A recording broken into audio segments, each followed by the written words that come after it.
And if you've been following along, it's a series where essentially we have been checking in with the question of how is it with your heart? That as we think of the parallel and the reality that if we want to be healthy physically, there are certain realities that we need to be aware of. That at times there are symptoms that may begin to appear in our life health-wise that indicate something more significant and severe could potentially happen if we don't begin to take certain actions. And so in the very same way, we have been looking at this reality when it comes to the condition of our heart and realizing we want to get away from just having that shiny outward appearance when we know inside we perhaps are facing challenges and difficulties. For anyone who knows me knows that basketball has always been a big part of my life. And when I was in high school and into university, I played basketball all the time. If you couldn't find me, you would find me at the basketball court outdoors. We'd play, people would show up in the community and you'd play. And it was very important in terms of who you'd pick and put on your team. Right? Because winners stay. If you lose, you sat off. And so you wanted to stack your team. And so what would happen on time to time is a new person would show up. And sometimes they would show up and they would look like they had game. They would have the best sneakers, they would have the proper outfit, the newest jersey, and they could even talk the talk. And so you thought, hey, wait a second here. I might have a diamond in the rough. I'm going to grab this guy and put him on my team. And then very quickly you realize that was a mistake. Because they had all the gear, they could talk the talk, but they could not play a lick. And so we called them a poser. You're a poser. You're walking the talk, you're talking it, you're doing it, but you can't play, you don't have any game, and it becomes very evident over time. A poser is someone who doesn't have the substance of what they're trying to display to others. And I got thinking of that this past week in terms of sometimes in our society, if we get a little bit more personal, sometimes in churches, sometimes in our own life, we may be like posers. We try to get this right outward appearance, we try to say the right things, we try to perhaps even act in the right way, but we lack the substance inside. And what's interesting, Jesus wouldn't use this word, but I think the context is there, is when you look into the New Testament and you look into Jesus' ministry, a lot of the times the greatest conflict that Jesus had with individuals were those who were posers. Jesus used a different word for them. He called them Pharisees. Because they had the outward appearance, yet they lacked the inner reality. And one of the great promises that Jesus gives to us is he says, listen, I have come so that you will have the abundant life. And I think the abundant life begins when we are willing to take a look inside and say, what is going on within? Are there problems within? Because Jesus says it's not the outward appearance that makes you right with God. It's the inner condition of your heart. Because out of your heart truly flows who you are. And so that's the context of this entire series of Heart Attack, of just pausing and asking the question, what is going on within? Are there symptoms that I need to be aware of so that I can begin to identify the realities and the places that I need to see Jesus making a difference in my life? And so 2 weeks ago, we looked at the issue of jealousy. Last week, we looked at the issue of anger. And if you weren't able to be with us, you can still follow along. You just need to jump onto our website, and there's a link there to the YouTube page, and you can hear what we've already been talking about. But it's been encouraging to me just to have people come up to me and have that honest conversation and say, yeah, I'm identifying some of those symptoms. But as I said last week, the key is not in the knowing, it's in the doing, right? I'm well aware that what I've been sharing and what I'm going to share here this morning is probably old news to all of us. But sometimes we need to be reminded. And my hope is that God would be speaking into our life, because we're going to get as much out of this series as we're willing to put in. And what I'm realizing in my own life as I'm talking about some of these issues of jealousy and of anger, and this morning we're going to talk a little bit about guilt, I start to identify some of the symptoms in my own life. And so I have to remind myself, Joel, it's not in the knowing, it's not in the speaking, it's not in the telling of others, it's in the doing, right? Because I'm like all of you. I have a tendency to, when I hear a great talk or a great message, I'm like, yeah, I know someone who needs to hear this. I know someone. But let's put those someones aside for right now, and let's just allow God to speak into our lives. And so this morning we'll look at the issue of guilt. And I think guilt is an interesting follow-up to that of anger. Last week we spoke about anger, and anger is the reality when someone has hurt you, and you almost take a position of, because of what you've done to me, you owe me. You owe me. You've taken something from me. You've done something to me. Therefore, you owe me. Guilt is kind of on the opposite side of the spectrum, where we have done something, where we have kept a secret, where there is something going on within us that we almost feel as if I owe you. I owe you an explanation. I owe you an apology. I owe you the reality of the truth of what I'm struggling with, but I just can't share it. I just can't tell you. I know I owe you, but I can't reveal it to you. Because we begin to think that if I truly share with you what I'm struggling with, or what I've done, or the situation I have found myself in, or the past that I have lived, you may reject me. You may want nothing to do with me. You may view me in a different way, and so I can't tell you. And the dangerous thing is it doesn't only begin to affect us, it doesn't only begin to affect our relationships with others, but it begins to affect our relationship with God. Because of guilt in our life, we begin to view and believe God in improper lights. We begin to think, I can't confess this. I can't admit to this. Because what will God think?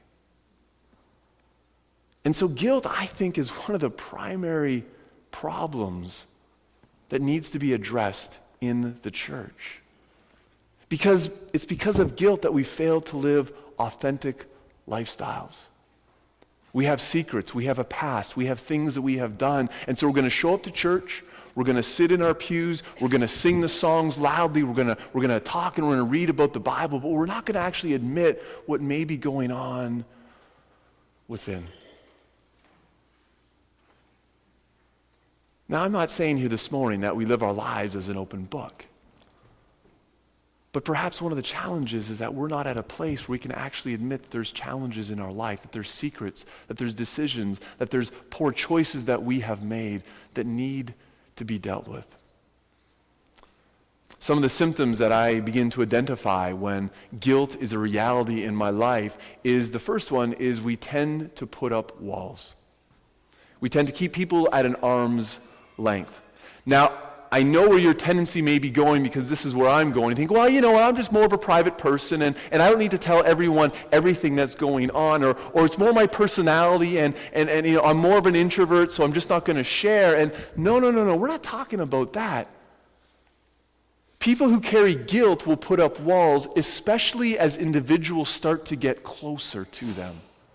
Because you realize, I will let you come so far, but not to the place where I'm going to share what is truly going on within.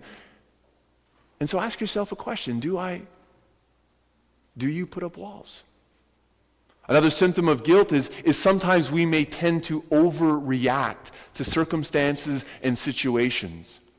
Whether it's with different emotions or whatever it may be, whether it's incredible sadness or whether it's incredible anger, but we tend to overreact specifically when we find that people are getting too close to finding us out.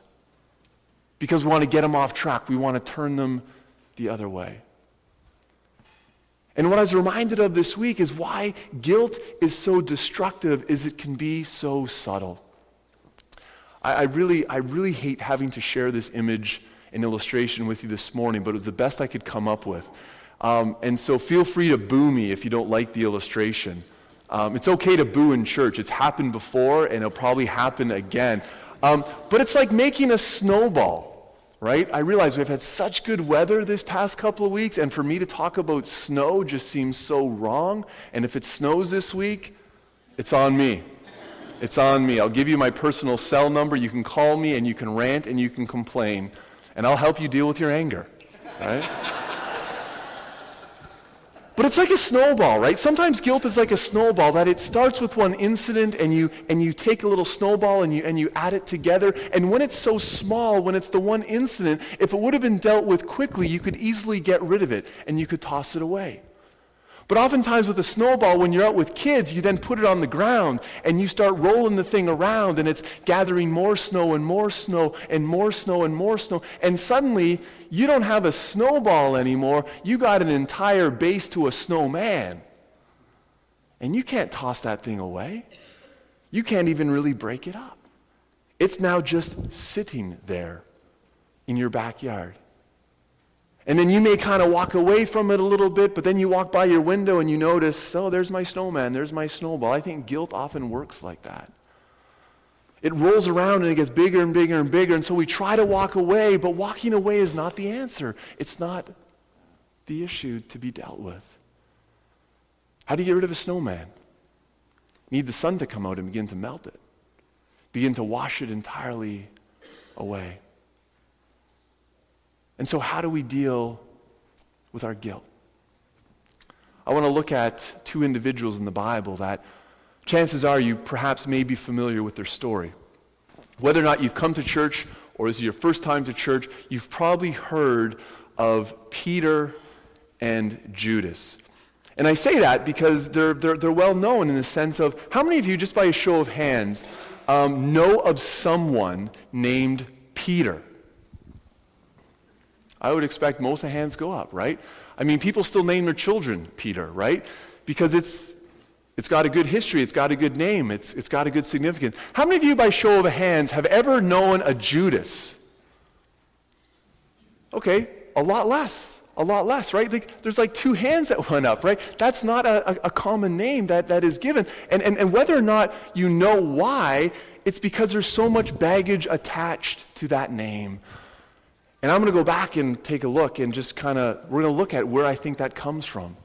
Because Peter and Judas were both one of the 12 disciples of Jesus. They were a part of his inner core. They were the guys that were with him, not for weeks, not for months, but for years.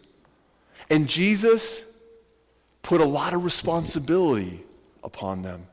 Peter, we know, is the one who is often sharing and talking and is often with Jesus. Judas was the one who was responsible for all the money of the 12. And so clearly, he was on the inner circle. But if you look at the example of Peter and Judas, one's life ended in transformation, and the other's ended in tragedy. And I want to quickly unpack why I think that happened. And I'm going to suggest that it's because they did not deal with guilt, or they dealt with guilt in a different way. They both messed up. They both let Jesus down big time. And it's not so much in the letting Jesus down, but in how they began to process their guilt that enabled Peter's life to end in transformation and have incredible impact, and Judas' life to end in tragedy. On the back of your bulletin, I just gave you just a couple of the passages I'm going to reference. We're not going to go there this morning, but if you want to go back and take a look and read through it, feel free to do that in the coming week. But Peter's story, Peter, he was with Judas, as were all the other disciples, and on the night when Jesus was about to be betrayed and then arrested and the following morning convicted and then crucified, he said to all of his followers, the 12 guys that were there, listen, you're all going to deny me. There's going to come a time when you're all going to scatter. The pressure is going to get too intense, and you're going to walk the other way. And good old Peter, good old loyal Peter says, no. Jesus, not me. Not me. I got you, Jesus. Not me. The rest of these slouches, yeah, I got you. These other 11 guys, they're probably going to, but not me. I will even die for you, Jesus. And Jesus says to Peter, listen, before the rooster crows, you will deny me not once, not twice, but 3 times.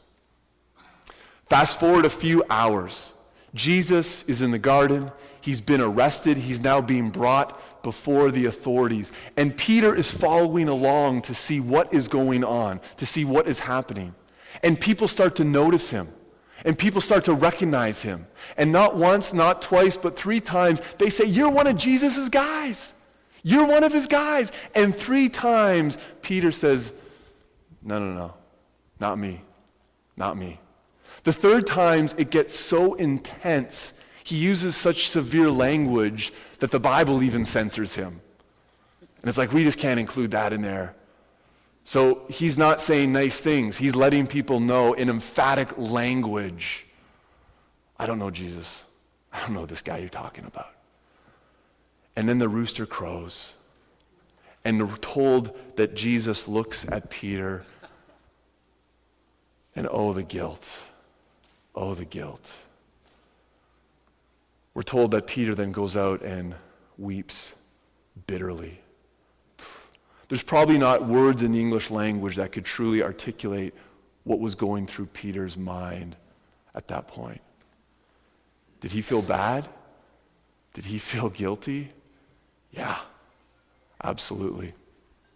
But then you jump into Judas's life, right? And Judas, we often think, he was the one who conspired with the authorities who wanted Jesus to be put to death. He conspired with them to bring them to a point when Jesus would be on his own. Because they didn't want to take Jesus away when there was crowds, because that would just cause a scene and a situation. And so they got into Judas, and Judas said, for 30 pieces of silver, which was the common price for a slave in that day, Judas says, I will hook you up. I will let you know when Jesus is on his own. And so while they're in the garden, Judas then brings the authorities to Jesus. And he betrays him with a kiss. And Jesus is taken away. And sometimes we may think, well then, maybe Judas's life ended in tragedy because he didn't really feel sorry. He didn't repent of what he had done. Let's turn to a passage here this morning and just see what exactly went on. If you have your Bibles, I encourage you to take it out. If you have your iPad or your iPhone or anything else, you can flip through. If you don't have a Bible, there's Bibles in the pews in front of you. I say this every week. If you don't have a Bible at home and you need a Bible, you want a Bible, please take a Bible. All right, we'd love you to be reading it and to be using it and to marking it up. But we're going to turn this morning just to one passage, Matthew chapter 27. It's on page 31 in these blue ones. And we're going to skim all the way down to the bottom. And we're just going to read 5 verses. Because this comes after Judas has betrayed Jesus. And we read these words. When morning came, all the chief priests and the elders of the people conferred together against Jesus in order to bring about his death. They bound him, led him away, and handed him over to Pilate, the governor. When Judas, his betrayer, saw that Jesus was condemned, he repented. He felt sorry. He brought back the 30 pieces of silver to the chief priests and the elders. He said, I have sinned by betraying innocent blood. But they said, what is that to us? See to it yourself. Throwing down the pieces of the silver in the temple, he departed and he went and hanged himself. You see, I believe that one of the ways that we overcome guilt is in confession. In confessing what is going on in our life. But I think what we begin to see in the example of Peter and of Judas, it's not just in confessing, but it's in who we confess to. If you jump into John chapter 21, you see an encounter where Jesus and Peter, following the resurrection, have a very intimate conversation on the beach. And it's there. And I love the imagery because Peter is fishing with some of the other guys, and he sees Jesus, and he jumps out of the boat, and he runs to Jesus. He gets there ahead of him to be with Jesus. You see, I believe that Peter's life ended in transformation and in triumph, not just because he confessed, but because he confessed to Jesus. He confessed to Jesus. Look at Judas. He too confessed, but it was to the wrong people.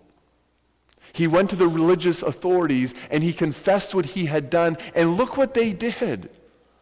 They threw it back in his face and says, "What is it to us? Deal with this on your own. Deal with it on your own." To overcome guilt, to not allow it to begin to snowball in our life, we need Jesus, the Son, to melt away our guilt. We need to understand that he is not the one who, when we confess and when we bring it towards him, that it's going to end our relationship. Rather, it's going to enable our relationship. Last week we spoke of how you need to deal with anger is to show forgiveness. How we deal with guilt is to receive forgiveness. And I believe confession is a huge part. That when we come and we confess to God, we experience his forgiveness. I would take it a step further and to say there's great value in confessing to others as well. Again, not as my life is an open book, but people you trust, people you believe in, people who you know are not going to bring judgment down upon your life, but so that you can be healed. In the back of your bulletins, there's some quotes. One is from John, one is from James, one is from the country band Sugarland. But they all speak the same truth. The reality of we all have a past, but with Jesus we can all have a future. And so don't deal with your past on your own. Don't hold it in and think, I need to deal with this. I need to not admit this. Maybe it will go away. No, confession says, Jesus, I need you to make right my life. But it's not in the knowing. It's in the doing. And so I've asked someone to come up and share a little bit of their story with us here this morning. I invite Norman to come up and join me. I'm going to rearrange a little bit of the furniture here for us. Norman and I have been friends for, he can confirm this or deny this, whatever he says. The word friend, I don't know. For 7 years. Norm's been an elder in this church for a number of years as well. But he has said here this morning that he would come up and he'd share a little bit of his story. And so I appreciate, Norman, you doing this. I realize it was a big ask by me. But Norman is someone who doesn't just know this stuff. He does it. And so thank you. And so I don't go off script, because I have a tendency of doing that from time to time. I wrote my questions down. And so I don't babble on, I have to say. And so Norman, can you just tell us a little of your story and the power that guilt had on you? Basically, I lived most of my life hoarding guilt. I had a few key issues early in life, which I blamed myself for. And the devil had a field day letting me snowball that into a life of self-hate and self-reproach. I knew about God's love. I knew about the saving grace of the cross, but I believed anyone could be forgiven but me. And basically I would live my life as a Christian, as a poser.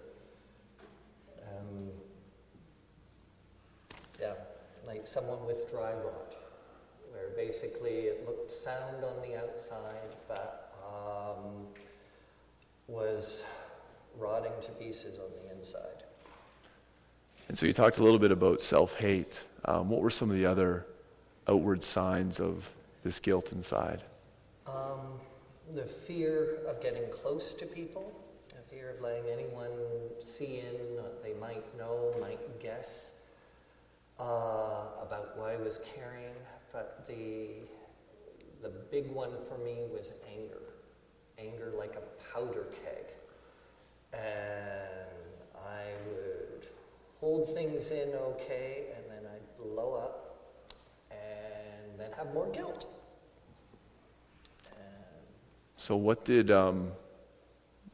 you finally do? Well, what did I do, or what did God do?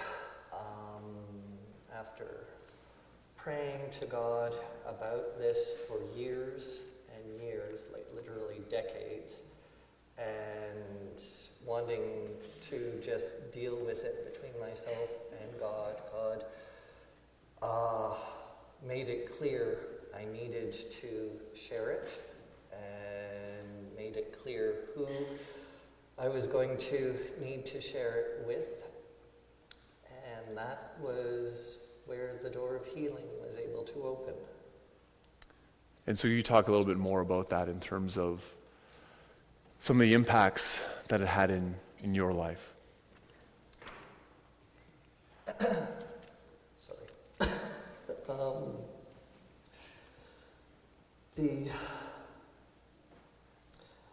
For me, confessing was opening the floodgate on decades of pain and self-hate. It was the way to truly let the truth of the gospel come in, and that I was God's. Did it impact your relationship with those who you told? Did they view you any differently?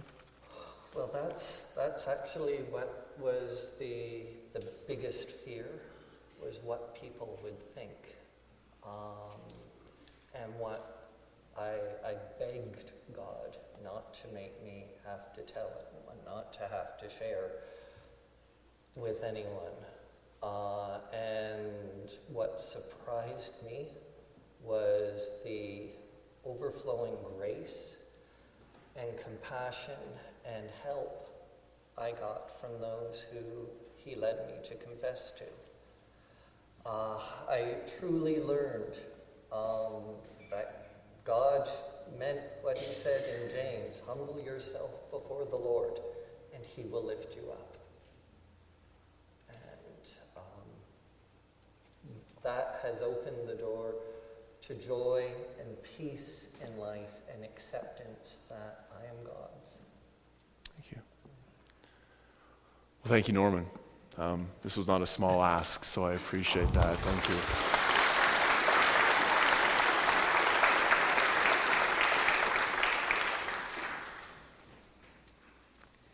It's just a couple final thoughts.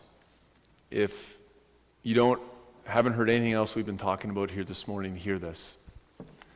At this church, we want to develop a community where everybody's welcome, because nobody's perfect. Yet anything is possible because of Jesus. And so we want to be a place where we can be authentic and we can share what is truly going on in our life. And so if God is speaking into your life here this morning, there's a couple of verses that we've just included. One was from John. It says, if we confess our sins, Jesus is faithful and just, and he will forgive us and purify us. Norm made reference to James. James in another place says, "Therefore confess your sins to each other and pray for each other so that you may be healed." There is power in confession. There is power in owning the words, in owning the reality. And the power is in receiving and experiencing the forgiveness of God in your life. And so a next step this week may be simply, for the first time, bringing it to God. Not trying to justify or pretty it up. Just bring it to God. A second step may be for some to share it with another person. A person you trust. A person you know has your back. That's why we focus on small groups so much here, is we want to create those communities where people got your back. People that you can share what's going on in your life. One of the things I missed a lot in being away was my group of guys that met Tuesday night. And you don't realize how much you miss it until you don't have it anymore. And so maybe for some of you here this morning, it's getting into a group. It's getting to know one or two other people that got your back. Because this isn't new. But when we don't deal with guilt in our life, it begins to build and build and build, and then we don't know where to turn. Peter and Judas both messed up. Both felt sorry. I'm sure all of us are there. We've messed up. We feel sorry. But it's the next step. It's the confessing in the right way to the right people that will bring about healing. And Jesus will not turn your back, his back, on you. Let us pray.